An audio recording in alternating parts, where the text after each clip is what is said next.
Good morning, everyone. Good morning. I'm going to boom, and just in case your coffee's not strong enough, I'm going to have a strong voice projection to help us out. And I wore yellow pants to help everybody, stay awake, mainly myself. I'm Ida Rademacher. I co-lead the Financial Security Program at the Aspen Institute with Joanna Smith-Romani. And I'm here with... I'm Matt Helmer. I'm the Director of Job Quality and Worker Wellbeing at the Economic Opportunities Program. So two of many of the policy programs at Aspen, and increasingly, both of I like to say, we've often done a lot of work together with others in the room, including Prudential and Prudential Foundation, reconnecting work and wealth. And the core of that idea is the idea that in addition to labor income and all of the things that are happening in the world that are eroding the ability for somebody to make a living at a job, there's also a real crisis around so many people having so little in the form of wealth or capital income. And it's a headline that we don't see until you disaggregate some of the numbers. So we've been working together over the last several years to grow a set of convenings and conversations and research that we're talking more and more about is inclusive wealth and the ownership economy. And so today is going to be, I think, one of the most exciting conversations. You're going to be so glad that you woke up this morning because we have some incredible entrepreneurs here. I'll just say for the financial security side, for the last 5 years or so, we've been focusing on the future of wealth as a specific issue. Not because wealth in and of itself is the goal. For none of us it is. It's about what wealth can help you do to live the kind of life that you want and the life that you want your kids to have and your family to have. It gives you agency, it gives you dignity. And we're actually working on a new measure of what we're calling essential wealth. And we'll be launching that project with the Federal Reserve of Boston later this year. We've worked with a lot of community members to understand what the functions of wealth are in somebody's life, and we want to understand how to actually think about that in very concrete ways, so that as you hear about the growth of innovators doing things that are democratizing the ways that people can create an investable sum in their lives to help with economic mobility, that there's more on-ramps. As we know, in the bottom 60, 70% of the population in the US, the only time wealth shows up on a balance sheet is in home equity or retirement savings. And both of those are inaccessible to millions of people, and so we're looking at broader ways to do that. And the last thing I'll say, and I'll hand it over to Matt to talk about his work in this space, is that, and I said this the other day, I think if the big idea in the last century for expanding democracy was to decouple it from ownership, from property, having to own property, I think the big idea going forward is that we have to get smart about how we strengthen democracy by reconnecting citizenship with some form of ownership stake in the upside of the American economy. So that's what we're here to talk about this morning, and you'll be glad you came. Thank you very much. Thanks, Ida. So I'm Matt again, and I'm always so grateful to be in Aspen, and especially grateful to be here with people whose work I admire and close collaborators. But we at the Economic Opportunities Program really focus on trying to build an economy that works for everyone. An economy that provides everyone with economic security, a good quality of life, and dignity. And we believe a lot of that starts with the quality of the job that people have, because most people, that's where they earn their living, right? And what we know today is that work just isn't working for a lot of people, right? There's a lot of people working very hard, doing very essential work in our economy, and many of them don't have a roof over their heads, right? Or they're struggling to get their kids to school, or they're struggling to put food on their table. And we believe the ownership economy and our piece of where we focus, employee ownership in particular, has something to say about that and has a potential role to help address that. Because when you look at employee-owned companies, what you see is a different dynamic. You see the accountability shift, right? It's the management is no longer accountable to shareholders from around the world or across the country. The shareholders are the workers. So the management's accountable to the workers, and the workers are more accountable to each other. And you also see them being more accountable to the communities that they're in. And what this translates into is better outcomes for the workers, which our panel is going to talk about, as well as better outcomes for the business. Like, this is a real operational model that improves business performance, which I think is exciting. But I'm going to let them talk about that. What I'll say in the last 30 seconds or minute here is that when we think about the ownership economy and we think about employee ownership, the exciting potential of it for me is taking the values that undergird those models, values of shared prosperity, of fairness, of dignity, and infusing that more into our economy so that our economy can become one that centers our collective well-being. It also gets us back to this idea of a social contract where if you work hard, you're going to be taken care of. It gets us to a place where we have an economy where everyone has a stake.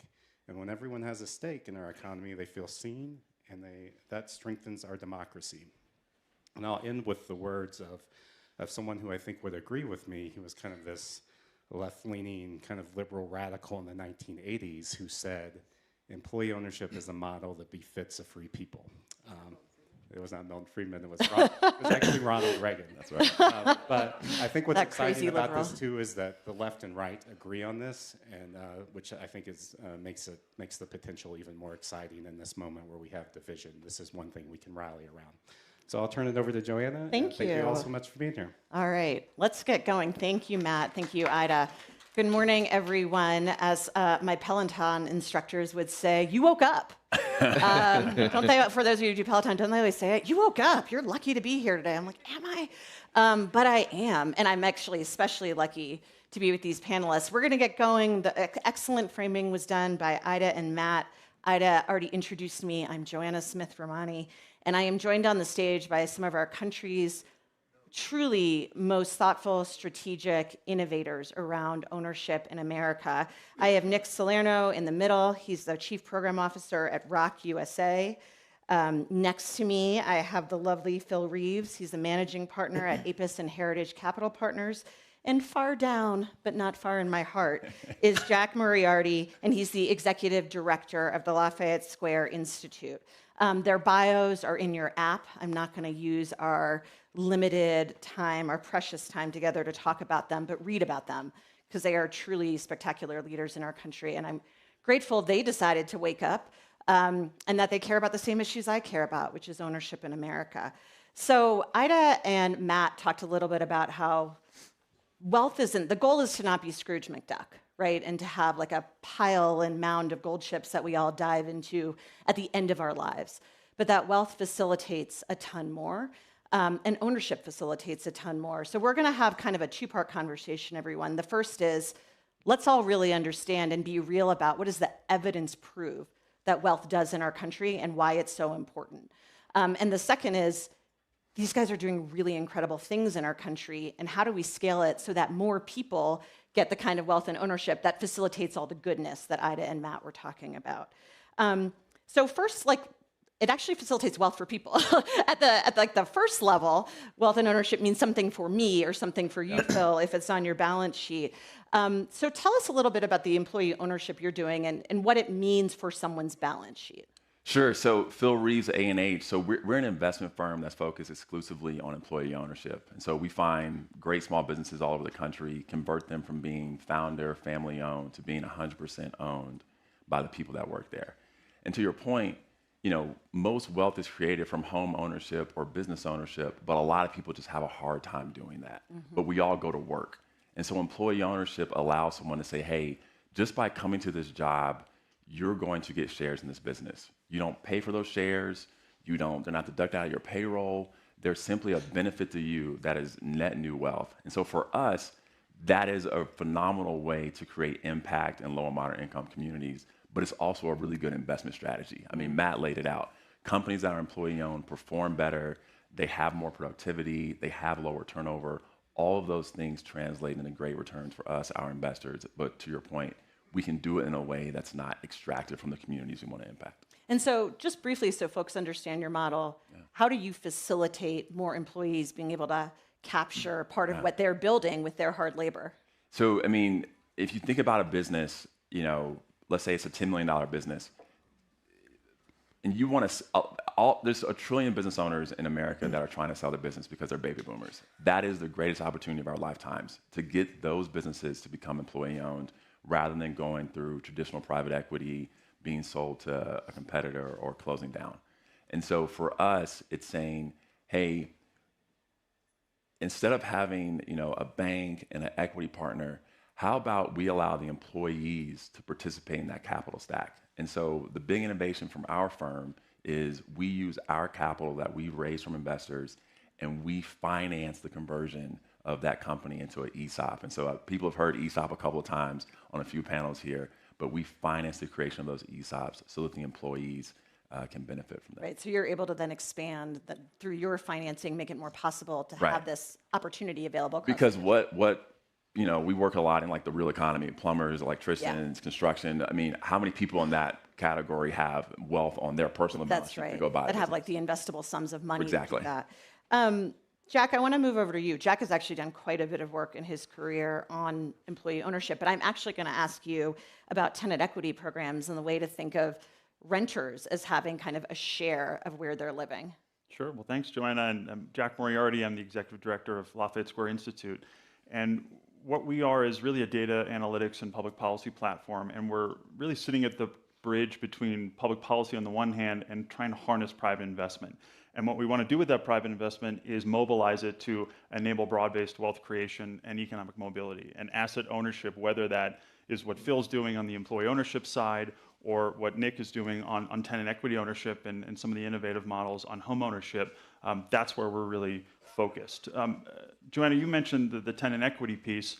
I'll go to the ESOP for a second. It stands for Employee Stock Ownership Plan. What it is fundamentally, it's a capital mortgage where you have a mortgage on a company, and instead of the employees providing a down payment, that company is repaying the debt and the mortgage over time. And as that company repays its acquisition debt, equity is allocated to the employees. We think there are tremendous models of this in the multifamily housing space as well. And so we've partnered with our colleagues at Enterprise Community Partners, which they've pioneered a renter wealth creation fund, which would essentially take the ownership of a multifamily property and enable the renters to both get current income, provided they pay their rent on time, but also enable the participation in capital ownership and equity appreciation, so that if and when that property sells, that liquidity event creates wealth for all of the tenants. And I think what is so profound about that opportunity, and we're working on how can we create the kind of regulatory and the financing conditions for that type of model to scale,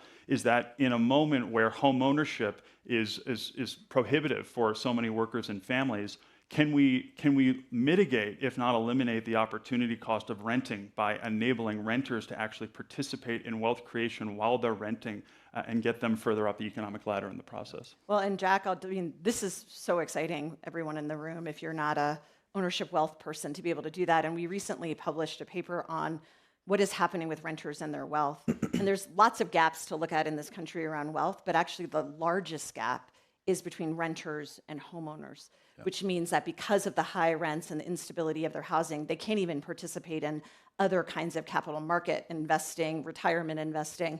So having a way to get renters into a new form of ownership is hugely, that's a life-changing thing for our country, a wealth-changing thing for our country, I should say. Nick, tell us about how resident-owned cooperatives build wealth on the individual side, and then we're going to start going to what does this mean at the community level? But start there with you, and we'll do another round before we get to the let's scale everything. Sure, of course. Nick Salerno, Chief Program Officer at Rock USA. Thank you to Prudential as well as Aspen Institute for inviting us to discuss what we do. We're a really unique unicorn, I would say. We sit in between single-family, multifamily, homeownership, rental, but also small business. And so what we try to do is we help support residents in manufactured home communities buy the land from their investor owner to then form a co-op. And what that really does is allows the residents to see the future for their own community. It really builds not only wealth, but also social cohesion. It reduces social isolation. It also builds the confidence and skills for these residents to really take on bigger leadership roles because they're the ones that are really running this multi-million-dollar business. And they're volunteers at it as well. They're volunteering their time, their own skills, and we'll talk a little bit more about that later. But really, they're driving towards really being able to control the value of that land so their home can actually see that equity being built. Because in a traditional manufactured home community, that wealth building in that home is actually being depreciated by the increase in that site fee that investor owner may add to their expenses. So really, it gives them the opportunity to keep housing costs stable and then reinvest in shared priorities and plan for the future with the confidence that they deserve. So, and I'll just note, if you all are wondering why there are newspapers here, it's not because we want you to read instead of listening and engaging with us, but it's because there's a really important resident-owned cooperative conversion, we hope, fingers crossed, happening 20 miles away in Basalt right now. And the whole community is gathering around it because it's such an essential way to both protect affordable housing, but actually build accessible ownership opportunities. So the top of the article is, a singer that was on campus a few days ago, but the bottom of the fold is the Basalt story. So that's really exciting to know is happening, just like literally in our midst here. In real time, yep. Yeah, in real time. So we make all these assertions. We know how ownership and wealth brings individual wealth to families. You guys all just talked about the opportunities you guys are working on and the innovations. But Phil, let's talk about what this would mean for stronger businesses and better jobs. Let's make the case not just you should care about it because I care about Phil's wealth, but I should care about it because I care about a strong business community. You should also care about Phil's wealth. But I do care about Phil's wealth. Everyone should know I care deeply about Phil's portfolio and the risk management of it. So I mean, one example, so we did a conversion of a company called Accent Landscaping in El Paso, Texas. Accent is the largest commercial landscaper in El Paso. Think 120 employees. The owner was a gentleman named Cameron, had owned the business 30, 40 years and was looking to retire. Private equity came in, they wanted to participate in the transaction, competitors wanted to participate, and then we got introduced. And so we actually won that transaction and made those employees owners, which is great. They're on a path to wealth, that's phenomenal, but it did amazing things for the business. So landscaping, people will change jobs for 25 cents an hour. It's a very high turnover business. We came in and said, hey, look, you're all gonna be owners now. Oh, and by the way, we're actually gonna raise the wages. And in doing that, now we were able to quit having all this turnover. We staffed all the crews. We drove revenue because finally they could take down their backlog. Additionally, they used to have if you guys ever see a big commercial landscaping job, they'll bring 200 trees to a job site and they only need the really smart ones. They only need 150. So then the other 50 trees, they usually just leave them on the job site. They just walk away, job's done, we made our profit, we go home. An employee, not our guys, not the board, not the CEO, goes up to one of the supervisors after the deal's done and says, hey, if we take these trees back to the supply house, won't we get our profit back?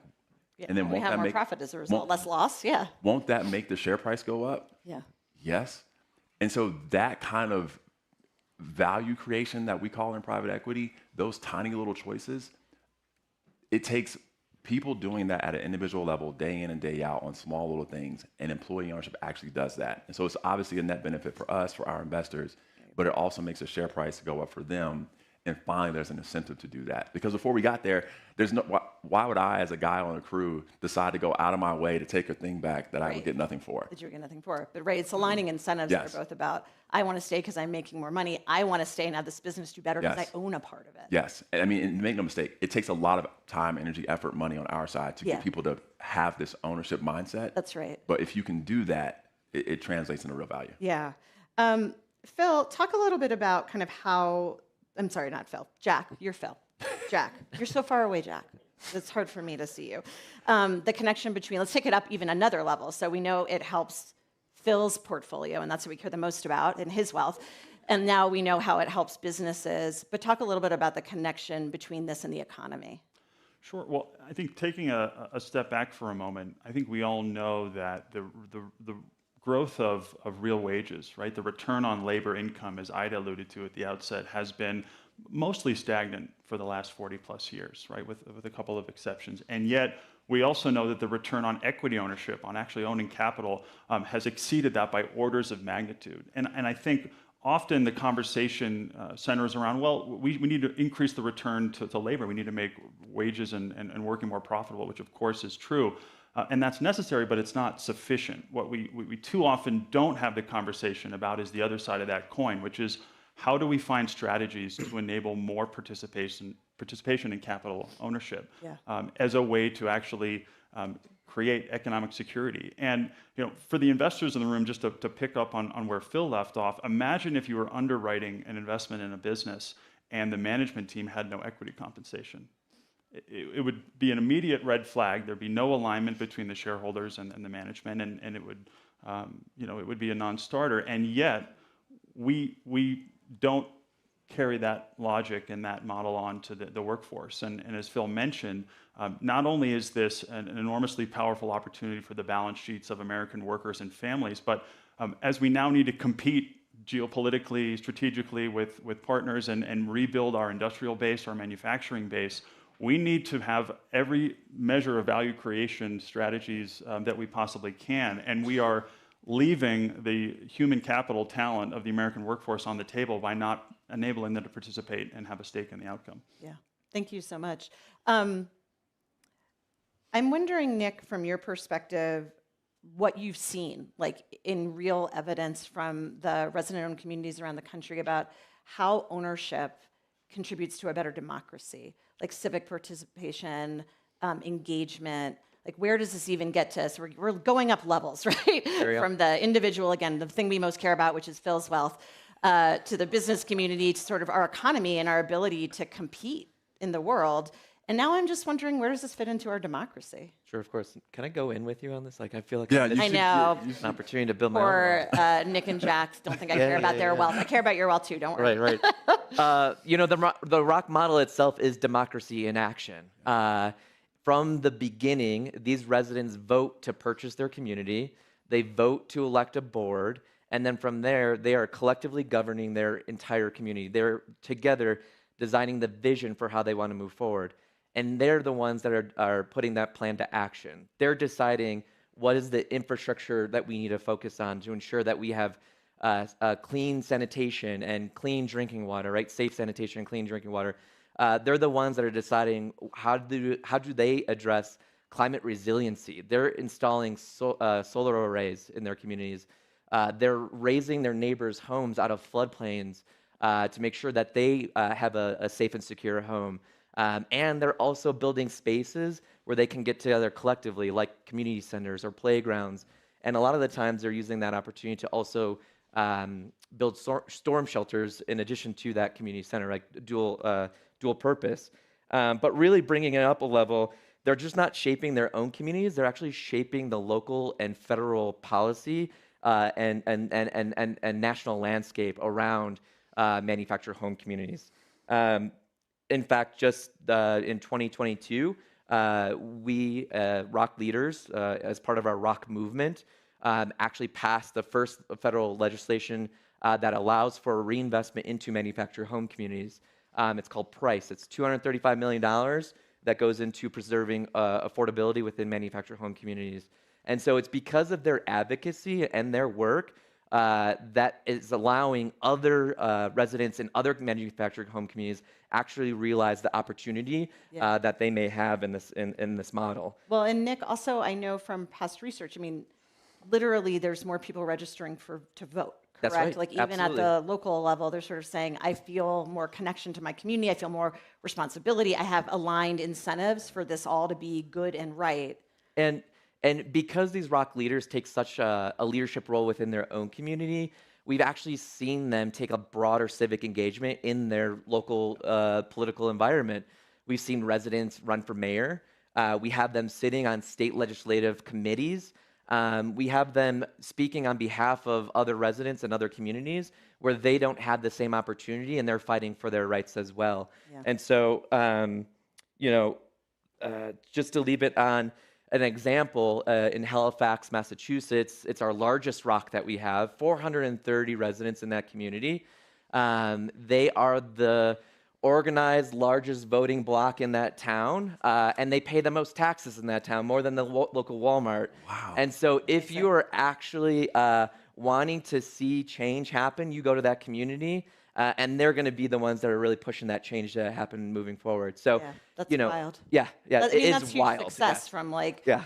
ownership matters to me as a person to ownership facilitates me really contributing to something that's more than just me. Yeah. That's really about my community and my democracy. Phil, just really briefly before we pivot into kind of what do we need to do to have more of what you all are doing happen around the country. You said something about the ownership mindset, and I think that's part of this conversation about the leadership that builds and the engagement that builds. And from the perspective of the employee ownership model, can you say a little bit about that? No, I mean, I think Nick illustrates it so well. You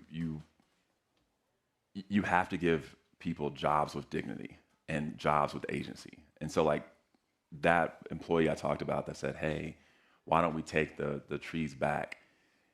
You have to be in a place where you feel heard and seen and you can say that. Yeah. So for us, that's huge. I mean, even when we step into a business the first day and we say like, hey, you're employee owned, people don't jump up and down. Like they're terrified. Like they have no idea what just happened. The owner they know is leaving. And this tall guy just walked in and told them they're owners. Like, it's weird. This very tall man, And so a big old portfolio of wealth. but we try to do things. Like we bring, like a lot of our workforce is English as a first language. These aren't MBAs. These are people who have like middle school, high school education. So we're translating all of that work so that we can bring it. And we bring videos that are Spanish with English subtitles. So it's all cultural competency because we're trying to build trust, because what we're trying to do is to get you to feel like this is you're just not a passive, you're not just a passive employee here. You're I mean, it's driving transformational. It's huge. Yeah. It's huge. All right, let's get to how to scale the work and spend a little bit of time here. These models are not pilots. They are all over the country. Well, I guess the biggest pilot is probably tenant equity, but it's based off of models that are really successful. And we just need more of it, frankly, right? We need more Americans to have this democratized access to different kinds of ownership so that they have the same diverse portfolios that some of you in the audience have, that manages your risks and gives you opportunity to have upsides of everywhere. Jack, what is the thing that you think is stopping the big, expansion and explosion of ownership innovation in our country? One of the biggest impediments to why we don't see more innovative ownership models, whether that's in employee ownership or in tenant equity, is access to capital. These are not mainstream investable opportunities yet. And I think in order to and get just to clarify, I'm so sorry, we talk about access to capital a lot as for the individual, but you're talking about for the Absolutely. the innovator on stage here. Exactly right. Yeah. Exactly right. Thank you, Joanna. And I think we need to look to American history to learn some lessons about how we've addressed these problems in the past. And so if you rewind back to the Great Depression, there was no such thing as the 30-year American home mortgage, right? You could only get a mortgage for a few years. It was interest only. It was a bullet payment, and then you'd have to refinance. And of course, when the Depression hit, nobody could do that. And so what did we do over time? We created the FHA, which started guaranteeing home mortgages. We created the Homeowners Loan Corporation that bought underwater mortgages and refinanced them over much longer durations. And we created Fannie and Freddie and Ginnie. And we created a broad, deep, liquid secondary market that we all now take for granted. And so what we did, Joanna, is we took this idea somewhat by accident, right? And yet the idea that we need to promote and support broad-based home ownership in America, we created the financing conditions for that to be possible. Right, we decided as a policy that was a priority and we were going to figure it out. Exactly right. And so what we've done at Lafayette Square Institute is to try to take some of those lessons and create some financing innovations to help scale employee ownership and tenant equity ownership as well. And so I'll give you one example. And the good news is this is highly bipartisan, as Matt alluded to. We were very fortunate to work with both sides of the aisle a couple of months ago to introduce what's called the American Ownership and Resilience Act. And what that does is it would take a very successful program at the Small Business Administration that's been around since the 50s that actually loans low-cost debt at the fund level. So you raise a fund, you raise some private investment, and the agency will match that with low-cost debt. And what that does is Number one, it gives you more capital to deploy, but it also enhances the return profile for your private investors. So what it does is it takes what might have been, not as an attractive investment opportunity, and it levels the playing field. And so what we've done is to take that architecture and put it at the Commerce Department in this case, and to say, we want to see more employee-owned businesses. We want to see more ESOP and companies formed, and we want those that are formed to grow and be successful. And what we can do is harness one of our greatest assets, which is our capital markets, to enable that to happen. And the beauty of all this, and this is true of the home mortgage example, is that federal credit is an enormously powerful tool. It's fiscally very light. So this would operate at what's called zero subsidy cost to the taxpayer. So we're not asking for some brand new appropriation and so forth. And so it's why, in large part, we've been able to work with Senator Jerry Moran out of Kansas, the Republican side, Senator Chris Van Hollen, bipartisan coalition in the House, and we had a previous version of the bill last Congress that was led by then Senator Rubio, and then the current Labor Secretary, Lori Chavez-DeRemer, was a House co-sponsor. So you can have very unusual bedfellows and odd coalitions, but I think that's what's so powerful about this idea that ownership is core to the American story, and we all want to see more of it. And essentially what that bill is doing, and the kind of like financing innovation you're working on, is trying to facilitate private market investment, but we need kind of the insurance backing, de-risking of the government to come in, like it did in this like housing, home ownership market that many of us, I should say, have benefited from. Phil, what would something like that mean for you? I mean, tell everyone what it's like to raise the funds that you have to do the hard work you're doing. I mean, I think efforts like that are transformative. Mm-hmm. I mean, there's trillions of dollars in the capital markets, and I think people don't recognize that if you can make an investable opportunity, capital has to react. And so part of what we do at A&H is we try not to compromise on returns. Like, none of this works if we have to say to investors, like, oh, you're gonna have to take a concessionary return. Or if we have to say, like, you just have to do this as a generosity. You have to do this out of, make this a grant. Or if we say to an owner, like, oh, you have to sell your business at a discount. Like, none of this would work. And so we do all of this in market-facing, structures. But to Jack's efforts, it's broadening the number of firms like ours. Like, there's 12 of us. There's a group called Transform Finance tracking it, but it's nowhere near the scale of private equity or private credit. But we need to make it look like that, because what we've seen is investors really react, and business owners really react, and employees really react. And so if you can do all of this in a scalable way, I think it's huge for our nation. Because, just to be real, it seems like, the tenant equity work, the resident-owned cooperatives, even though that has decades and decades and decades of history, and of course the employee shared ownership work still feels boutique in the capital markets, right? It doesn't have sort of a very expected kind of asset class category. Yeah. And what is that doing for you guys, Nick, in terms of, I don't know if it was you or Paul Bradley, who also kind of founded RAC and is all of our hero, that your biggest competitors are private equity, to be able to go in and help communities raise the funds fast enough to compete with people who just have what seems to be never-ending flows of cash. That's right. And so to both their points, building those public-private partnerships is what's really allowing us to unlock the potential in these state-based sort of strategies, right? And so Colorado is a perfect example of where this is really working really well. And I do have to acknowledge my colleague over here, Tim Townsend, who is part of Thistle Housing, who operates the entire state of Colorado. Through their work and our work, we were able to actually secure a $55 million acquisition pool in the state of Colorado that allows us in real time to access capital, whereas historically, in the short timeline that we have of 120 days to get residents on board, to educate them and really coach them through the process, while also trying to identify low-cost capital to ensure that the affordability remains, is short of a long, short fire drill, right? It's not easy. And you may lose out. And exactly that. And we may not be able to even find the capital, and we lose out on that opportunity for those residents to purchase that community, right? So because of the coalition that we have built within the state of Colorado, that capital is access on demand. And because of policy legislation, we're actually starting to build a natural pipeline through that as well. So there's a thing called opportunity to purchase legislation, which gives residents the first chance to purchase the community and actually provide a competitive bid in the market, right? And so you'll see, referencing again that article that's on the chairs, there is a competitor that is looking to compete with the residents of that Aspen Basalt Mobile Home Park. And so, yeah, so because we're able to do that, we're actually able to scale that, right?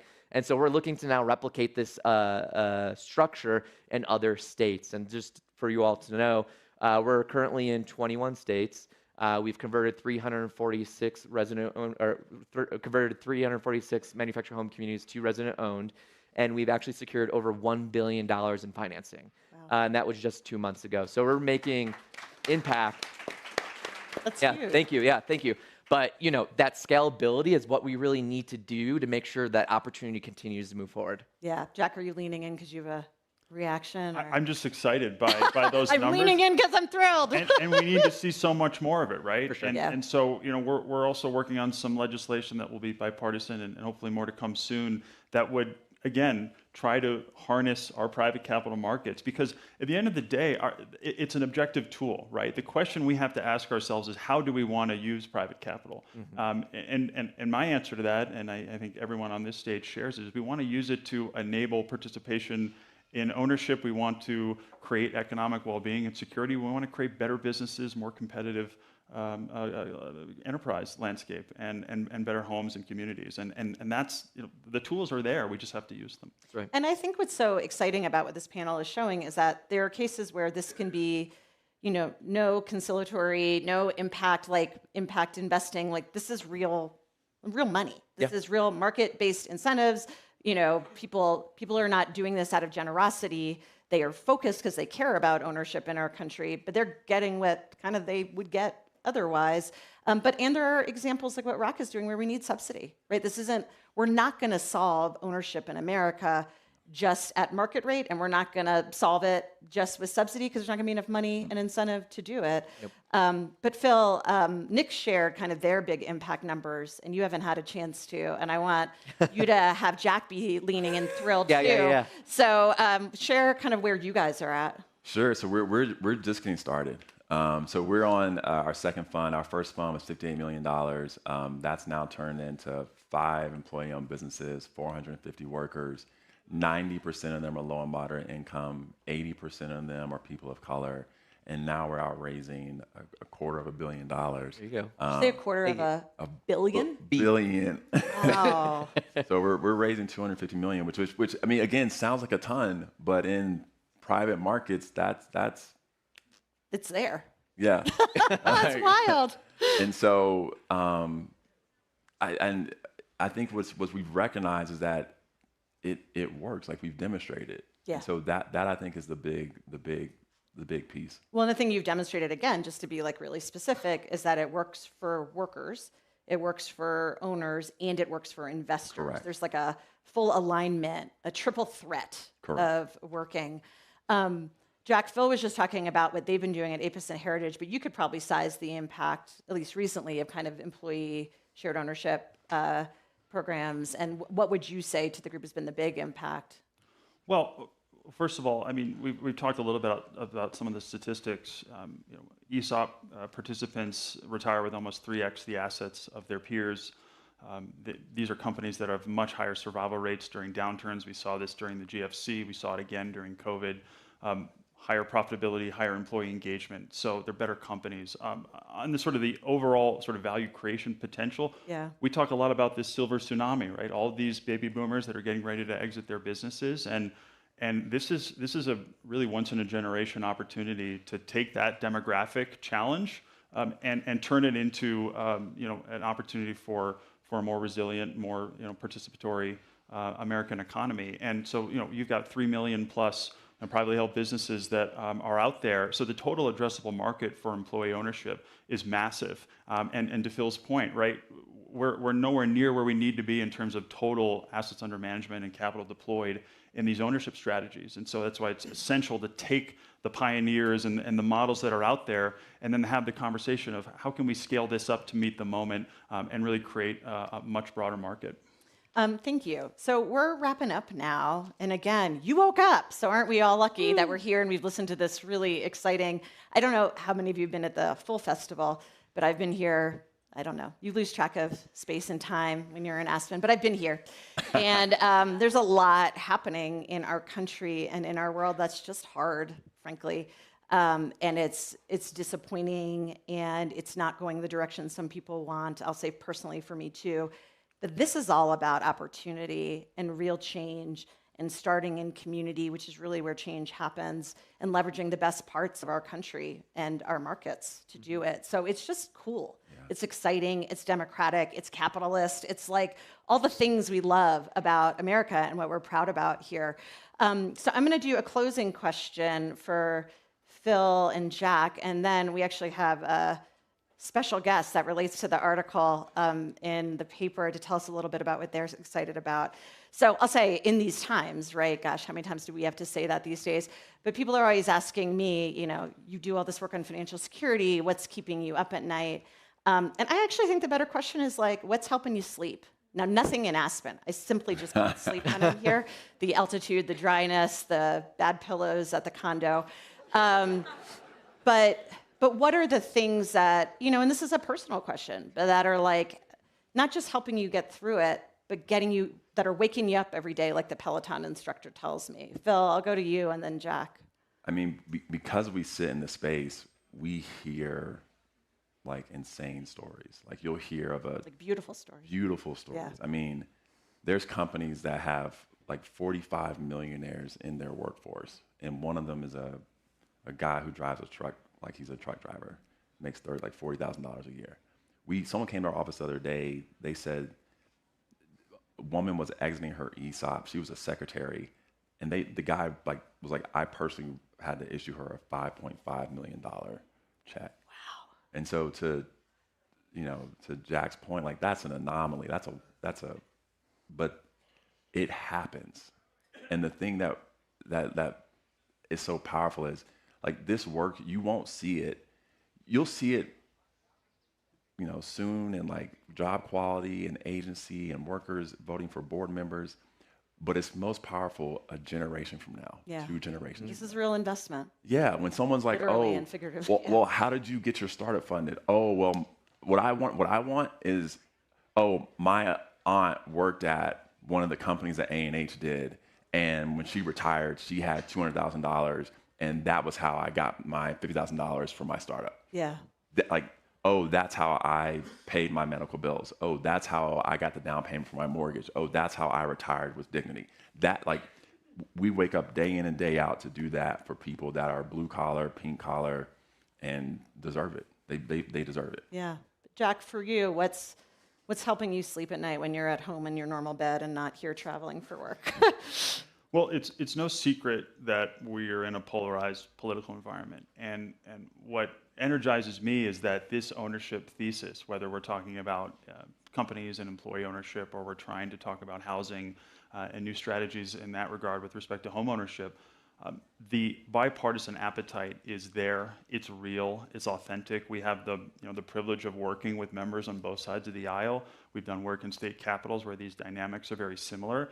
And it brings people together in ways where you would rarely see some of these members on other issues. And I think in an environment where we're looking for that sort of middle of the Venn diagram, which appears to be ever shrinking, I think this is a very powerful opportunity to lean into where there is bipartisan convergence and to say, let's take American ownership to the next level. Let's take it to scale, and we can do it in a very broad coalition. And I think we, to your point, Joanna, we harp and understandably on a lot of the divisions, but we shouldn't forget that there's real opportunities to get things done, and we're full speed ahead on that. Thank you so much. So now I want to introduce everyone to Lorena and Antonio, and what is going on is featured in the paper that's with you. And Friday was a really exciting day for a nearby community in Basalt.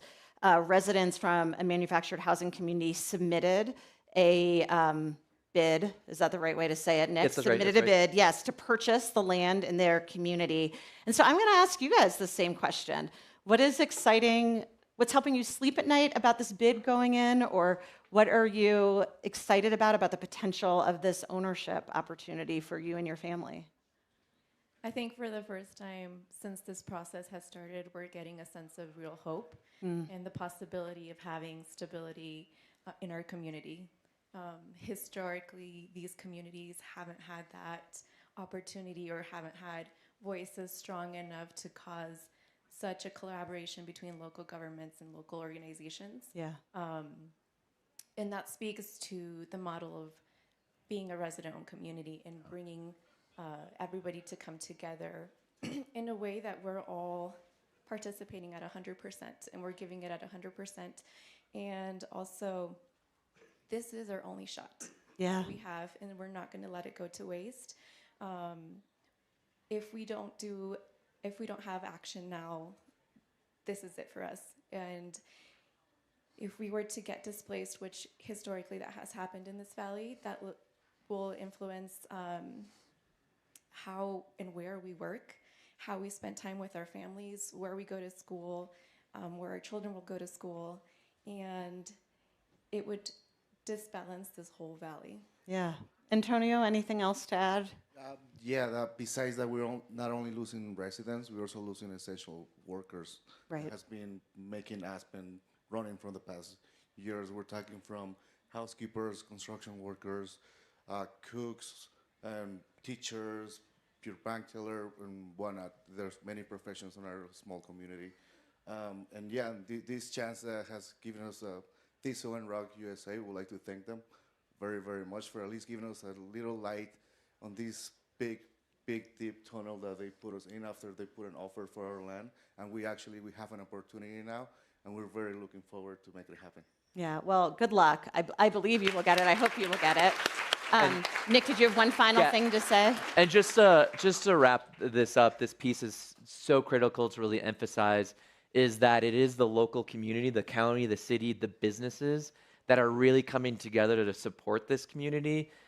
In total, I think you've all raised now $12.5 million to lower the purchase price of this community, and they're seeking out to receive $20 million, right, just for the purchase of this community. So it's not just that it's the entire community that really wants to see this community be successful. Right, it's not just the residents of it. Exactly it's right. It's the Aspen Basalt it's area. The entire area, Yeah, and it's really the board's leadership that's leading. That's right. this. Well, so I thank you. Thank you guys so much for coming and for your leadership in your community.